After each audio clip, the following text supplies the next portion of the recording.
Secret Invasion is Marvel's latest series on Disney+. Samuel L. Jackson's Nick Fury returns to Earth as he uncovers a conspiracy by a group of renegade Skrulls led by Kingsley Ben-Adir's Gravik to gain control of Earth. Joining him is Ben Mendelsohn's Talos, leader of the Skrull sect, allied with Fury, and Cobie Smulders returns as Maria Hill. Right off the bat, this series begins much more darker and grounded compared to the rest of the MCU. It has a much more serious tone compared to the quippy jokes the other MCU projects often have, which I really appreciate. Samuel L. Jackson shines as a damaged Nick Fury who is dealing with the repercussions of Thanos' snap. We aren't told or shown yet what mental scars occupy him, but it is clear that he's not as sharp as before, as clearly indicated by most of the characters around him. He's limping, he's not quick or aware of his surroundings anymore. This makes him more of an underdog compared to the enemy.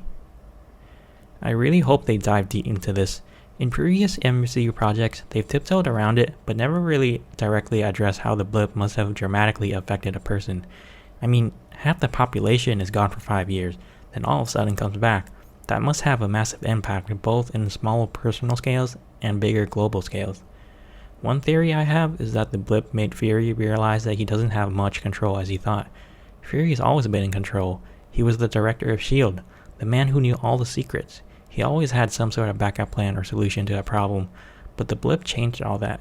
He didn't know what was going on, he wasn't in control, and that made something in him snap. Ben Mendelsohn gives a good performance as Talos, a character introduced in Captain Marvel, though I will say that whenever he was fighting, the action was kind of a bit jarring. But it's understandable since Ben Mendelsohn is 54 years old. I just wish he maybe shapeshifted into a different form so we could have a stunt double come in and perform more intensive action sequences. Emilia Clarke, as always, has a strong presence on screen. However, I felt like her character turn is too quick, from being amongst the ranks of Gravik to helping her father Talos immediately.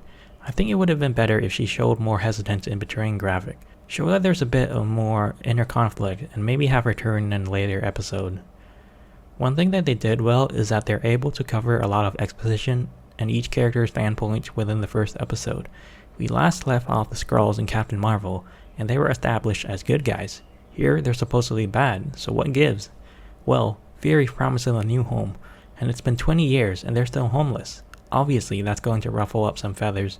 In case of Gravik, the leader of the Renegade Skrulls, they're furious and want to take over Earth as their home planet. It's understandable. Then there's Fury, who's fighting against that. Talos, as a Skrull, sympathizes with his brethren, but doesn't want to resort to violence. Cobie Smulders also does a great job as Maria Hill. Her and Fury are characters that I hope we get to dive deep into in the series, but I do question the decision they make at the end of the episode. I get that they're trying to establish that there are stakes in the series, anyone could die, but I just don't think she's actually dead. That'd just be stupid. She's probably a Skrull, or they'll find some way to save her, like how they've saved numerous characters from death in the MCU. Which again would defeat the purpose of the stakes because you know anyone who appears to die can be brought back to life. In the end, the first episode of Secret Invasion was solid. I like the more grounded and serious tone they're taking, but I do have some nitpicks here and there about character decisions and the action scenes. I give this a 7 out of 10. Well, those are my thoughts. What were yours? Let me know in the comments below. Until then, see you next time.